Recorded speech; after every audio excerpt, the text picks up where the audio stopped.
So ఇక వెలుగు దినపత్రికలో ఉన్నటువంటి వార్తల్ని ఒక్కసారి మనం చూస్తే, ఇక్కడ సొమ్ముతో దుబాయ్లో దందా, లీడర్లు సినీ ఇతర ప్రముఖుల పెట్టుబడుల కడ్డాగా యుఏఈ, కేదార్నాథ్ అనుమానాస్పద మృతితో బయటకు వస్తున్న భాగోతాలు, 10 ఏళ్లలో రాష్ట్రంలో భూముల మైనింగ్ కాంట్రాక్టులు, ఇతర మార్గాల్లో వేల కోట్ల సంపాదన, ఆ సొమ్మంతా హవాలా, క్రిప్టోకరెన్సీ రూపంలో దుబాయ్కి తరలింపు, అక్కడ రియల్ ఎస్టేట్, హోటల్స్, చమురు, గోల్డ్ బిజినెస్ ఇన్వెస్ట్మెంట్స్, ఆ తర్వాత ఉత్తర తెలంగాణ నుంచి గల్ఫ్లో 10 మంది కీలక నేతల వ్యాపారాలు, నెలలో కనీసం 4-5 సార్లు దుబాయ్కి చక్కర్లు, బినామీలు, బ్రోకర్లతో నెట్వర్క్, ఆర్థిక అవకతవకలపై ఈడీ, ఐటీ ఫోకస్ చేసింది. రాష్ట్రంలోని బడా రాజకీయ నేతలు, సినీ, ఫార్మా, ఇతర రంగాల్లోని ప్రముఖులు తమ పెట్టుబడులకు దుబాయ్ని అడ్డాగా మార్చుకున్నారు. ఇక్కడ వ్యాపారాల్లో, కాంట్రాక్టుల్లో సంపాదించిన సొమ్మంతా హవాలా, క్రిప్టోకరెన్సీ రూపంలో దేశ సరిహద్దులు దాటిస్తున్నారు. ఏటా వేల కోట్ల రూపాయలు అక్రమ మార్గంలో దుబాయ్కి తరలించి అక్కడ దందాలు సాగిస్తున్నారు. Real estate, hotels, gold business, చమురు బావుల ఇతరత్ర రంగాల్లో బినామీల పేర్లతో ఇన్వెస్ట్ చేస్తున్నారు. గతంలో తమ అవినీతి సొమ్మును స్విస్ బ్యాంక్లో దాచుకునేవారు, కానీ ఇప్పుడు యూఏకి షిఫ్ట్ అయిందట రియల్ భూమి పెంచి సంపాదించి. గత ప్రభుత్వంలో కొందరు హైదరాబాద్ చుట్టూ రంగారెడ్డి, మేడ్చల్, మల్కాజ్గిరి, సంగారెడ్డి జిల్లాలో వేల ఎకరాల భూములను కూడబెట్టుకున్నారు. 100 ఎకరాల వివాదాస్పద భూములను తక్కువ ధరకు కొని తర్వాత ధరణి పోర్టల్ సాయంతో ప్రొహిబిటెడ్ లిస్టులో నుంచి తొలగించడం ద్వారా సొంతం చేసుకున్నారు. ఇక్కడ కేసీఆర్ గారి హయాంలో జరిగిన 10 ఏళ్ల పరిపాలనలో జరిగిన విధ్వంసం ఇది. మొత్తం ఈ తెలంగాణ మొత్తం కరగనాకి దుబాయ్కి ఎత్తుకొని పోయిరట సొమ్మంతా. ఎన్నికల్లో ఓడిపోయాక అక్కడే తిష్టేసిరట. గత సర్కారులో చక్రం తిప్పిన 10 మంది కీలక నేతలు, వారి అనుచరులు దుబాయ్లో వేల కోట్ల రూపాయలు ఇన్వెస్ట్ చేసినట్టు తెలుస్తుంది. వీరంతా అక్కడ తమ దందాలు చూసుకునేందుకు ప్రత్యేకంగా బినామీలు, బ్రోకర్లతో నెట్వర్క్ ఏర్పాటు చేసుకున్నారు. పర్యవేక్షణ కోసం నెలలో కనీసం 3-4 సార్లు ఈ నేతలంతా దుబాయ్కి చెక్కర్లు కొట్టి రావడం శరా మామూలు అయిపోయింది. ఓ 3 మాజీ ఎమ్మెల్యేలు అయితే ఎన్నికల్లో ఓడిపోయాక దుబాయ్లోనే తిష్ట వేసి వ్యాపారాలు సాగిస్తున్నారు. డ్రగ్స్ కేసు నిందితుడు కేదార్నాథ్ ఇటీవల దుబాయ్లో అనుమానాస్పదంగా మృతి చెందడంతో లీడర్ల దందాల భాగోతం ఒక్కటొక్కటిగా బయటకు వస్తున్నది. ఓ మాజీ ఎమ్మెల్యేకు కేదార్నాథ్ బినామీగా ఉన్నట్లుగా ప్రచారం జరుగుతున్నది. ఆ మాజీ ఎమ్మెల్యే కూడా ప్రస్తుతం దుబాయ్లో ఉన్నట్లు తేలింది. కేదార్ మృతిపై దుబాయ్ పోలీసులు సీరియస్గా దర్యాప్తు చేస్తున్నారు. పోస్టుమార్టం పూర్తయిన తర్వాత మృతదేహాన్ని ఇండియాకు తరలించే అవకాశాలున్నాయి. కేదార్నాథ్ది హత్య అయితే ఆ కేసు పలువురు మాజీ ఎమ్మెల్యేల మీద చుట్టుకునే ఛాన్స్ ఉందని పోలీసు వర్గాలు అంటా ఉన్నాయి. అంటే ఇవన్నీ కూడా ఇప్పుడు దుబాయ్లో ఒక మర్డర్ జరిగింది, రాజలింగమూర్తి హత్య జరిగింది. ఆ తర్వాత కేసీఆర్ రాజలింగమూర్తి వేసిన కేసుకు సంబంధించిన పిటిషన్ టైప్ చేస్తున్న వకీలు కూడా చచ్చిపోయింది. సో ఇవన్నీ ఇంటర్లింక్స్ కలుస్తూ ఉన్నాయి. సో ఖచ్చితంగా దీని వెనకాల ఓ ముఠా తిరిగి వీళ్ళని హతమారుస్తుంది అనేది వస్తున్నటువంటి అనుమానం. దీనిపైన ఎంక్వైరీ చేయమని బీఆర్ఎస్ డిమాండ్ చేయట్లేదు. అవును, బీఆర్ఎస్ పార్టీ డిమాండ్ చేయట్లేదు. ఇదే అంశాన్ని ముఖ్యమంత్రి రేవంత్ రెడ్డి అలాగే ఇతర కాంగ్రెస్ పార్టీ నాయకులు ఆరోపిస్తూ ఉన్నారు. మరి వీళ్ళు ఎట్లా చచ్చిపోతూ ఉన్నారు వాళ్ళంతలా వాళ్ళు అనేది ఎంక్వైరీలో తేలాల్సినటువంటి అంశం. అయితే ఈ బినామీలందరినీ ఇప్పుడు చంపేస్తున్నారా అనే ఒక చర్చ జరుగుతుంది. చాలామంది బినామీలు భయంతో ఉన్నారట. ఇప్పుడు తెలంగాణ రైజింగ్ను ఎవరు ఆపలేరు, కొందరు సాధ్యమా అన్నారు. ఇప్పుడు ప్రపంచమే అంగీకరిస్తున్నది. సీఎం రేవంత్ ఏడాదిలోనే దేశ విదేశీ పెట్టుబడులు రాబట్టాం, అందరికన్నా ముందే ఏఐని రాష్ట్రం అందిపుచ్చుకుంది, ప్రపంచ స్థాయి నగరాలతోనే హైదరాబాద్ పోటీ అని వెల్లడి.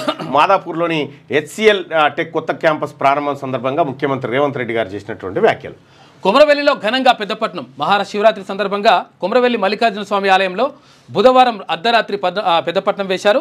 లింగోద్భవ కాలంలో స్వామివారికి మహాన్యాసపూర్వక ఏకాదశ రుద్రాభిషేకం నిర్వహించినట. ఇక ఇండియన్ గ్రాడ్యుయేట్లకు గోల్డ్ కార్డ్ అంట. అమెరికాలో చదువుకుంటున్న ఇండియన్ గ్రాడ్యుయేట్లకు ట్రంప్ గుడ్ న్యూస్ చెప్పారు. అయితే అక్కడి వర్సిటీల్లోని గ్రాడ్యుయేట్స్ను కొత్తగా తీసుకొచ్చిన గోల్డ్ కార్డ్ వీసా స్కీమ్ కింద అమెరికన్ కంపెనీలు రిక్రూట్ చేసుకోవచ్చని ఆయన ప్రకటించాడు. పాలసీ తీసుకొచ్చాడు. ఇక కన్వీనర్ కోటా సీట్లన్నీ మన స్టూడెంట్స్కే. అయితే రాష్ట్రంలోని ఇంజనీరింగ్, ఫార్మసీ సహా వివిధ కోర్సుల్లో అడ్మిషన్ల కోసం ప్రభుత్వం సరికొత్త విధానాన్ని తీసుకొచ్చింది. అయితే ఇప్పటి వరకున్న 15% ఓపెన్ కోటాను తీసేసింది. ఆ సీట్లను తెలంగాణ, ఇతర ప్రాంత స్టూడెంట్లతో భర్తీ చేస్తారు. రైట్గా కేసీఆర్ చెప్తేనే 60% అడ్వాన్సు, కాళేశ్వరం బ్యారేజీల అదనపు పనులకు ముందుగానే నిధులు ఇవ్వాలన్నారు. జ్యుడిషియల్ కమిషన్ ఎంక్వైరీలో రిటైర్డ్ ENC మురళీధర్ వెల్లడి. బ్యారేజీలకు ఎంత ఖర్చు అయిందని ప్రశ్నించిన కమిషన్ 9,000 కోట్ల వరకు ఖర్చు అయి ఉంటుందన్న మురళీధర్. DPRలో 13,559 కోట్లతో అంచనాలు ఇచ్చారని కమిషన్ ఫైర్. బ్యారేజీలో నీళ్లు నిల్వ చేయాలని చెప్పింది కేసీఆరే. నల్లా వెంకటేశ్వర్లు. వ్యాప్కోస్ DPR ఖర్చు 649 కోట్లు కాదు 19 కోట్లేనని వెల్లడి. సో వ్యాప్కోస్కి సంబంధించినటువంటిది గతంలో బాతాల పోషెట్టి అని ఒక ఎపిసోడ్ ఉంటుంది, మీరు చూడండి. ఈ వ్యాప్కోస్ తోటి కేసీఆర్ ఆడినటువంటి గేమ్ ఏదైతే ఉందో ఆ గేమ్ను దాంట్లో నేను చెప్పడం జరిగింది.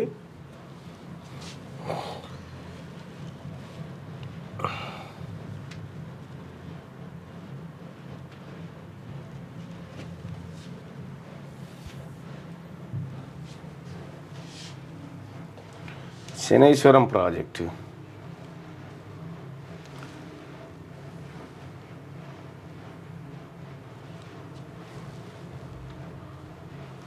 ఈ వ్యాప్కోస్ దోపిడీకి సంబంధించి ఆయల వెనకట్నే మనం చెప్పడం జరిగింది, దీని వెనకాల పెద్ద కుట్ర ఉందని. ఆగన్న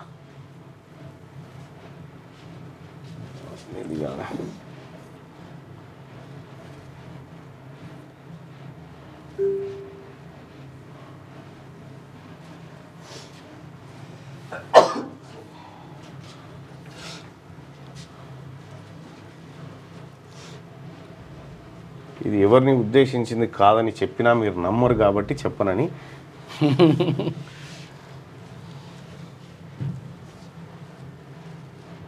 దీంట్లో క్లియర్గా వ్యాప్కోస్ తోని ఆడిన డ్రామా, ఆ డిజైన్లు, అంచనాలు ఏంటిది అనేది క్లియర్గా దాంట్లో చెప్పడం జరిగింది. ఇది కొన్నేళ్ల కింద ఇవన్నీ షూట్ చేసి పెట్టిన ఇవే సాక్ష్యాలు.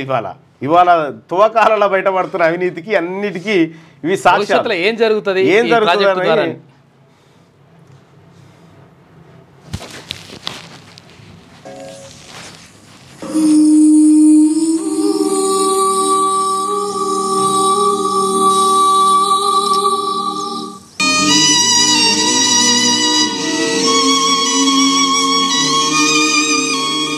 మీరు ఇట్లా కచ్చదాగుడు మంచిగా లేదయ్యా, జర నీళ్ళు కలుపుకోరయ్యా.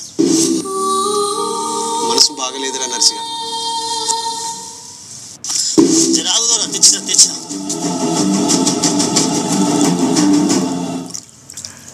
ఏమైంది దూరా? ఓట్లలో గెలిచినాక కూడా ఇంకా బాధపడుతూనే ఉన్నావు. అంతే కానీ సో ఇట్లా దీని తర్వాత వీళ్ళు రీడిజైన్ల పేరు మీద వేసిన స్కెచ్ ఇక్కడ నుంచే ప్రారంభమవుతుంది అన్నట్టు. శనేశ్వరం ప్రాజెక్టు కట్టినటువంటి దాని కథ అంత ఇక్కడ నుంచే స్టార్ట్ అవుతుంది. అవన్నీ ఆ రోజు ఎపిసోడ్లలో చూపించిన. ఈ వ్యాప్కోస్ అనేది డిపిఆర్ తయారు చేస్తుంది, ఓన్లీ డీటెయిల్ ప్రాజెక్ట్ రిపోర్ట్ తయారు చేస్తుంది. దానికి 649 కోట్లు కాదు 19 కోట్లేనని వెల్లడించారట. సో మొత్తానికైతే కాళేశ్వరం పేరు మీద జరిగినటువంటి భూ కుంభకోణం, పైసా కుంభకోణం అంతా కూడా ఇప్పుడు బయటపడతాం జస్టిస్ ఘోష్ గారి కమిషన్ ముందు. నాకేం యాదికి లేదు, డిపిఆర్లపై రిటైర్డ్ ఈఎన్సీ మురళీధర్ సమాధానం. నాకేం యాదికి లేదు. పుస్తకాలు చదవండి, డ్రై ఫ్రూట్స్ తినండి. Justice Ghosh satire. ప్రభుత్వం అంటే ఎవరు అని ప్రశ్నించిన కమిషన్ సెక్రటరీ, ప్రిన్సిపల్ సెక్రటరీలు అంటూ సమాధానం. రాజ్యాంగంపై కనీస అవగాహన కూడా లేదా అంటూ కమిషన్ ఫైర్ అయిపోయింది. ఇటువంటి వాళ్ళతోటి నిజంగా అందులో నీతి నిజాయితీ ఉంటే యాదికి ఎందుకు ఉండదు? నాకు చేసిన దొంగతనం కాబట్టి ఇప్పుడు యాదికి లేదు. నేను చెప్పలే, కేసీఆర్ గారిని నమ్ముకొని ఏ అధికారి పోయినా సర్వనాశనమే. అప్పటి మటుకు మురుస్తారు. తెలంగాణలో భవిష్యత్తు మాదే. బీఆర్ఎస్ ఓ ఫామ్ హౌస్ పార్టీ, దాంతో పొత్తు ముచ్చటనే లేదు. మీడియా చిట్చాట్లో కేంద్ర హోంమంత్రి అమిత్ షా వ్యాఖ్యలు. బీఆర్ఎస్ను ప్రజలే ఖాళీ చేస్తారు, మేము ఖాళీ చేయాల్సిన పని లేదు. దోచుకోవడానికి కొడుకు కూతుర్ని కేసీఆర్ వదిలిండు. రాష్ట్రంలో సంస్థాగతంగా బలపడుతున్నాం. వచ్చే అసెంబ్లీ ఎన్నికల్లో విజయం బీజేపీదే. పార్టీలోని కొత్త నేతలు హద్దులు దాటొద్దు. త్వరలో రాష్ట్ర అధ్యక్షుడు, జాతీయ అధ్యక్షుడు ప్రకటన. తమిళనాడు, పశ్చిమ బెంగాల్లోనూ గెలిపే లక్ష్యంగా పనిచేస్తున్నామని వెల్లడి. బీజేపీలో జనసేన విలీనం అయ్యే ప్రసక్తే లేదని వ్యాఖ్యలు చేసిందట. తెలంగాణ రాష్ట్రంలో భవిష్యత్తు బీజేపీదేనని, సంస్థాగతంగా తాము బలపడుతున్నామని కేంద్ర హోంమంత్రి అమిత్ షా అన్నారు. దక్షిణాదిలో తెలంగాణ, తమిళనాడులో విజయం సాధించడమే టార్గెట్గా పనిచేస్తున్నామని, అటు పశ్చిమ బెంగాల్లోనూ అధికారంలోకి వస్తామని ఆయన ధీమా వ్యక్తం చేశారు. ఇక తెలంగాణలో బీఆర్ఎస్ పని అయిపోయిందని, ఆ పార్టీ ఫామ్ హౌస్కి పరిమితమైందని విమర్శించారు. అయితే బీఆర్ఎస్తో మాకు పొత్తు ముచ్చటనే లేదు, అదో farm house party. Farm house నుంచి పార్టీని నడిపిస్తే దానికి భవిష్యత్తు ఉంటుందా అని మేము తెలంగాణలో ఏ పార్టీతోనూ కలిసి లేమని చెప్పేసి అమిత్ షా స్పష్టం చేసినట్టు. రైట్గా 6 రోజులు టైం వేస్ట్ చేశారు. 8 మంది ప్రాణాలపై సర్కార్కు చిత్తశుద్ధి లేదు. హరీష్ రావు ప్రభుత్వ వైఫల్యంతోనే రెస్క్యూలేట్. ఎలాంటి జాగ్రత్తలు తీసుకోకుండా పనులు మొదలు పెట్టారు. టన్నెల్ దగ్గరికి వచ్చేందుకు సీఎంకు టైం లేదా అని చెప్పి ఫైర్ అడుగుతూ ఉన్నారు. నిన్న హరీష్ రావు గారు ఆ టన్నెల్ లోపలికి మమ్మల్ని బోని అంటున్నాడు. ఆ రెస్క్యూ సిబ్బందిని బయటికి పంపించి వీళ్ళని తోలుది కాదు. అసలు యాక్చువల్గా 6 రోజుల కిందనే పంపించే ఉండే, వీళ్ళని ఎన్నడో తోలేదుండే. ఇక్కడ హరీష్ రావు గారు సీఎం గారికి టన్నెల్ దగ్గరకు వచ్చేందుకు టైం లేదా అని మాట్లాడుతూ ఉన్నావు. సీఎం గారు దిగంగానే వీళ్ళందరూ బయటకు వస్తారా? అక్కడ పని జరగడం ఇంపార్టెంట్. నువ్వు ఒకవేళ వీడికి రావాలి ఖచ్చితంగా అంటే కొండగట్టు కాడ బస్సు బోర్ల పడి 63 మంది చచ్చిపోతే మీ మామ అటెంకల పోయింది లేదు చూసింది లేదు. ఆడ ఈ ఆయన సొంత నియోజకవర్గం మెదక్ మాసాయిపేట కాడ స్కూల్ బస్సును రైలు గుద్దితే 23 మంది పోరగాలు చచ్చిపోయారు, బడి పోరగాలు, వాళ్ళని తొంగి కూడా చూడలే. మీరు చెప్తారు ఇక మీరు ముచ్చట చెప్పమని. ఎట్లా మాట్లాడాలనిపిస్తుంది ఏందో. బీఆర్ఎస్ నిర్లక్ష్యం వల్లే ప్రమాదం. గత సర్కార్ టన్నెల్ పనులు మధ్యలోనే వదిలేసింది. ఉత్తమ్ కనీసం కరెంటు సప్లై కూడా ఇవ్వలేదు. దాంతో డీవాటరింగ్కు ఇబ్బందులు. 2-3 రోజుల్లో రెస్క్యూ ఆపరేషన్ పూర్తి అవుతుందని వెల్లడి అంటూ ఇక నా అంచనా ప్రకారం వాళ్ళైతే బతికే అవకాశం లేరు. ఏదో మనం వాళ్ళు కూడా చెప్తారు, కాంట్రాక్ట్ కూడా చెప్తున్నారు. చెప్పుడైంది అదే జరిగేది. మమ్మల్ని అడిగే హామీలు ఇచ్చారా? తెలంగాణ సీఎం రేవంత్ రెడ్డా నేనా? కేంద్ర మంత్రి కిషన్ రెడ్డి అంటుండు, నేను ఏ ప్రాజెక్టుని అడ్డుకున్నానో నిరూపించాలి. రేవంత్ రెడ్డి బెదిరింపు కరెక్టే. మీరు ఏ ప్రాజెక్ట్ అడ్డుకోలే, ఓ ప్రాజెక్ట్ తెచ్చిన తీసుకురాలే. రెండోది తెలంగాణ సీఎం రేవంత్ రెడ్డి నేనా అని చెప్పి కేంద్ర మంత్రి అంటుడు. ఇంకా మీకు ఆ ఛాన్స్ లేదు. కిషన్ రెడ్డి గారు మీకు ఆ ఛాన్సే లేదు. రేవంత్ రెడ్డి బెదిరింపులకు భయపడ పాలన చేతగాక ఇష్టం వచ్చినట్టు మాట్లాడుతున్నారు. లేదు నీ ఉన్నట్టు చెప్పడం అలవాటు అయిపోయిందని ఫైర్. కిషన్ రెడ్డి నామకే వాస్తే మంత్రి ఉన్నవాంటి ఉన్నావు. గంతే. తెలంగాణ నుంచి 8 మంది గెలిపించారు కాబట్టి మనిషికి ఇవ్వాలి కాబట్టి ఇచ్చిరు, పెద్ద మనిషికి ఇచ్చిరు. గ్రాడ్యుయేట్ స్థానానికి 70% పోలింగ్. మెదక్, నిజామాబాద్, కరీంనగర్, ఆదిలాబాద్ టీచర్ ఎన్నిక 91%. వరంగల్, ఖమ్మం, నల్గొండ టీచర్ స్థానానికి 93% నమోదు. కరీంనగర్కు బ్యాలెట్ బాక్సులు. బీఆర్ అంబేద్కర్ స్టేడియంలో స్ట్రాంగ్ రూమ్. వచ్చే నెల 3న ఓట్ల లెక్కింపు. 2019తో పోలిస్తే భారీగా పెరిగిన పోలింగ్ శాతం అంటూ ఒక వార్తను చూస్తా ఉన్నాం. ఇక ఎమ్మెల్యే కోట, ఎమ్మెల్సీ సీట్లపై బీసీ వర్సెస్ ఓసీ. కాంగ్రెస్లో 4 సీట్లపై ఇప్పటికే ఓసీ లీడర్ల కాను లొటపీస్ ఇస్తారు. ఓసీ లేదు, అన్ని బీసీలకు ఇవ్వాల్సిందే. అవి 4కి 4 బీసీలే. అవి అంతే. జనాభా వాటా ప్రకారం మన సర్కారు చేసిన 56% ప్రకారం 4కి 4 అయితే వాళ్ళకి రావాలి. ఒప్పుకునే పరిస్థితే లేదంటున్న బీసీ నేతలు. కనీసం 2 సీట్లు ఇవ్వాల్సిందేనని పట్టు. ఓసీ నేతల తీరుపై బగ్గుమంటున్న బీసీ లీడర్లు తమకు పదవులు రాకుండా అడ్డుపడుతున్నారనే ఆరోపణలు. రేసులో పలువురు ఎస్సీ, ఎస్టీ, మైనారిటీ నేతలు కూడా. హైకమాండ్కు అగ్ని పరీక్షల సీట్ల కేటాయింపు. నేను చెప్తున్నాను కదా, ఈ ఎమ్మెల్సీలు కనుక ఈ 4 ఎమ్మెల్సీల్లో ఒక 3 అన్నా బీసీలకు ఇస్తే న్యాయబద్ధం. లేదు అనుకుంటే ఎవడేం మాట్లాడలేడు, ఏమన్నా తలగోరి వాడు పెట్టుకున్నట్టు అయితే అందరూ మాట్లాడతారు. ఇక వచ్చే నెలలో జరగనున్న ఎమ్మెల్యే కోట జగ్గారెడ్డి గారు అంటే నేను అడగలేదు ఎమ్మెల్సీ, నీకు ఎవరిస్తా అంటున్నాడు ఎమ్మెల్సీ? నేను అడగలేదు. కానీ ఆ కుసుమ కుమార్ గారికి ఇంకోరికి ఒక ఆయనకు ఒక అమ్మాయనకు ఒక బ్రాహ్మణ ఆయనకు ఇచ్చేరి అవి 2 అని చెప్పి రికమెండ్ చేసిండట. ఓ బీసీఓనికి ఏమైనా రికమెండ్ చేయొచ్చు కదా, గది చేయకపోతే. వచ్చే నెలలో జరగనున్న ఎమ్మెల్యే కోట ఎమ్మెల్సీ ఎన్నికలు అయినా మీ రికమెండేషన్స్ ఎవరికి కావాలా? బీసీలకు వాటా. అది అంతే, బీసీలకు వాటా. 4 స్థానాలకు 4 బీసీలకు దక్కాలి. ఎందుకంటే బీసీల జనాభా పెరగాలి ఇప్పుడు అందులో మండల్లో. వచ్చే నెలలో జరగనున్న ఎమ్మెల్యే కోట ఎమ్మెల్సీ ఎన్నికల్లో మొత్తం 5 స్థానాల్లో కాంగ్రెస్కే 4 సీట్లు దక్కే అవకాశాలు ఉండడంతో ఆ పార్టీలోని సీనియర్లంతా పదవులపై కన్నేశారు. మండల్లో ఎంట్రీ ఇచ్చేందుకు ఇది చాలా ఈజీ మార్గం కావడంతో జోరుగా ప్రయత్నాలు చేస్తున్నారు. అయితే ఈ సీట్లపై ఎప్పట్లాగే పలువురు ఓసీ లీడర్లు ఖర్చిపేసుడైంది. ఉంటే ఖర్చిపేస్తారా? ఇప్పుడు బొంతేసుడు చెప్పేస్తారా? ఎవరికి పట్ట కాదది, ఎవరికి రాసి ఇచ్చినవి కాదు. బాజప్తా కాంగ్రెస్ పార్టీలో ఉన్నటువంటి బీసీ నాయకులకు ఈ ఎమ్మెల్సీలు దక్కాలే. ఈ ఎమ్మెల్సీలు దక్కితేనే బీసీలకు న్యాయం చేస్తున్నట్టుగా లెక్క అవుతుంది. లేకపోతే ఇది రేపు ఎన్నికల భవిష్యత్తే గిట్లుంటుంది. ఇక చూడరు. ఇక బీఆర్ఎస్ పార్టీకి ఒకటి దక్కేటట్టుందిగా, మరి మీరు బీసీకి ఇస్తురా? మీ సంగతి ఏంటి? క్లారిటీ ఇప్పుడు మీరు క్లారిటీ దాసోత్సవానికి ఇచ్చేసేరి. ఎంత కష్టపడ్డాడు మంచి ఉద్యమకారుడు ఆయన.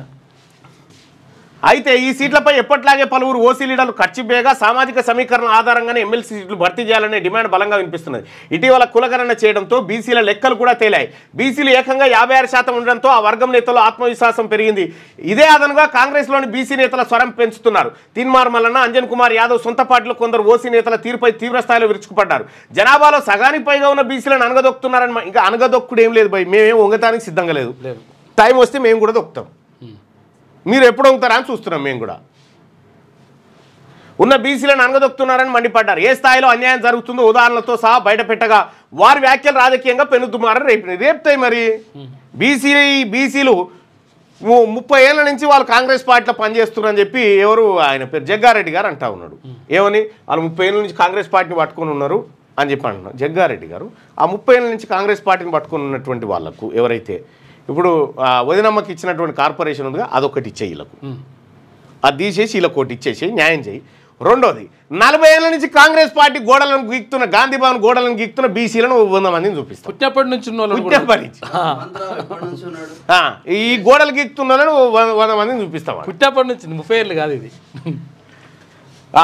ఇదైతే యుద్ధమే. ఇప్పుడు గ్రాడ్యుయేట్ ఎమ్మెల్సీ ఎన్నికలు ఇవి తేలిపోతాయి. దీంతో ఏం జరుగుతుందో లెక్కలు అందరికీ ఉన్నాయి. ఆ లెక్కలు అయిపోయిన తర్వాత ఈ లెక్కల మీదనే రాష్ట్రానికి 40, ఏపీకి 20 టీఎంసీలు. 2 రాష్ట్రాల అవసరాలకు కృష్ణా బోర్డు కేటాయింపులు. ప్రస్తుతం సాగర్, శ్రీశైలంలో అందుబాటులో 60 టీఎంసీలు. నీటిని పొదుపుగా వాడుకోవాలని 2 రాష్ట్రాలకు సూచన. ఏపీకి 16 టీఎంసీలు ఇవ్వాలని తెలంగాణ డిమాండ్. 2 వారాలు కీలకమన్న ఏపీ 23 టీఎంసీలకు పట్టు. 2 వారాల తర్వాత ఈఎన్సీల సమావేశం అవ్వాలని సూచన. రాష్ట్రానికి 40 టీఎంసీలు, ఏపీకి 20 టీఎంసీలు అని చెప్తా ఉన్నారు. కానీ ఇది కాదట, 16 టీఎంసీలు ఏపీకట, తర్వాత ఒక 30 చిల్లర టీఎంసీలు తెలంగాణకి ఇస్తారని చెప్పి తెలుస్తూ ఉంది. సో అది చూడాలి. ఒకసారిగా ఆంధ్రజ్యోతి వార్త చూద్దాం. ఉన్నత విద్యలో నాన్ లోకల్ కోటా ఎత్తివేత. ఇకపై సీట్లన్నీ స్థానికులకే. 15% నాన్ లోకల్ కోటా. అయితే 4 కేటగిరీలకు పంపిణీ. ఏపీ పునర్విభజన చట్టం 10 ఏళ్ల గడువు పూర్తయిన నేపథ్యంలో జీవో జారీ చేసినాడు. మంచి పని.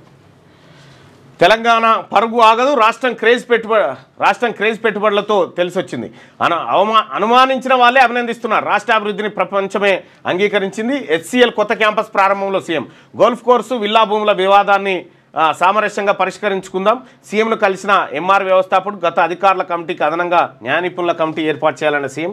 వైఎస్ హయాంలో ఏఎంఆర్ భూముల కేటాయింపులు ప్రస్తుతం విలువ 40,000 కోట్ల పైనే ఉందట ఆ భూములకు సంబంధించి. కేంద్రం పన్నుల్లో రాష్ట్రాలకు మరింత కోత. ఇక ప్రస్తుతం ఉన్న 41% వాటా నుంచి 40% తగ్గించే యోచనట. 2026-27 నుంచి అమలు. అక్టోబర్లో ఆర్థిక సంఘం ప్రతిపాదన 4.8% ఆర్థిక లోటు అంచనాలే కారణం. ఆచరణలోకి వస్తే కేంద్రానికి ఏటా 35,000 కోట్ల మిగులు. 35,000 కోట్లు రాష్ట్రాల. అయితే ఇక్కడ మనం ప్రజలందరూ కూడా గమనించాల్సింది ఏ రకంగా దోపిడీ జరుగుతూ ఉందో చూడండి. కేంద్రము మంచిగా నిమ్మలంగా చేసుకుంటూ వస్తుంది. మనం మేల్కొనే లోపే ఈ దుకాణం అంతా బంద్ అవుతుంది. ఈ సౌత్ ఇండియా ప్రజలు గమనించాల్సింది ఒకటి ఉంది.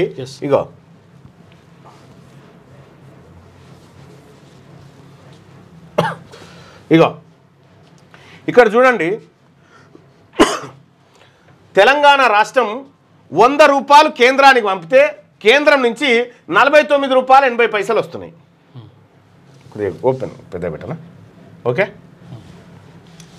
తెలంగాణ రాష్ట్రం 100 రూపాయలను కేంద్రానికి పన్నులు కడితే అందులో 49 రూపాయలు వాపసు వస్తున్నాయి. కేరళ 100 రూపాయలు పంపిస్తే 13 రూపాయలు వాపసు వస్తున్నాయి. తమిళనాడు 100 రూపాయలు పంపిస్తే 29 రూపాయలు వాపసు వస్తున్నాయి. ఏపీ 100 రూపాయలు పంపితే 46 రూపాయలు వాపసు వస్తున్నాయి. ఇక ఇదేమో సౌత్ ఇండియా పరిస్థితి. మహారాష్ట్ర 100 రూపాయలు, ప్రతి 100 రూపాయలకు 7 రూపాయల 70 పైసలు వాపసు వస్తున్నాయి మహారాష్ట్రకు. ఇక గిటు చూడ్రి. బీహార్ 100 రూపాయలు కేంద్రానికి కడితే 922 రూపాయలు బీహార్కు వస్తున్నాయి. చూసుకో. ఇక ఉత్తరప్రదేశ్ 100 రూపాయలు కేంద్రానికి కడితే 333 రూపాయలు వాపసు వస్తున్నాయి. అంటే వీళ్ళ సొమ్ము వీళ్ళు తింటారు. సౌత్ ఇండియా సొమ్ము ఇక వీళ్ళు తింటా ఉన్నారు. మధ్యప్రదేశ్కు 279 రూపాయలు వస్తున్నాయి వాపసు 100 కడితే. ఛత్తీస్గఢ్కు 282. అరుణాచల్ ప్రదేశ్కు 4,863 రూపాయలు వాపసు వస్తున్నాయి 100 రూపాయలు కడితే. ఇక్కడ దక్షిణాది రాష్ట్రాలది కష్టమేమో దక్షిణాది రాష్ట్రాలది, తింటున్నదేమో వీళ్ళు పచ్చగైరు. అందుకనే పచ్చగైరు చూడు. మనమేమో ఎండిపోతా ఉన్నాం, అవి పచ్చగైంది. అట్లా దీని గురించి రేపు మాట్లాడుకుందాం. రేపు భారతదేశంలో ఎలాంటి బాంబు వేలబోతా ఉంది నరేంద్ర మోడీ గారు, ఆ తర్వాత వీళ్ళందరూ వేసిన స్కెచ్ ఏందనేది రేపు మాట్లాడుకుందాం దాని మీద. లేటెస్ట్ న్యూస్ తెలుగు మరియు ఇంగ్లీష్ అప్డేట్స్ కోసం ఇప్పుడే క్యూన్యూస్ అఫీషియల్ యాప్ని ప్లే స్టోర్ నుండి డౌన్లోడ్ చేసుకోండి. సరికొత్త సమాచారాల కోసం క్యూన్యూస్ వెబ్సైట్ని ఫాలో అవ్వండి. ఛానల్లో ప్రాంతీయ, జాతీయ, అంతర్జాతీయ వార్తలు వీక్షించండి. లైక్ చేయండి.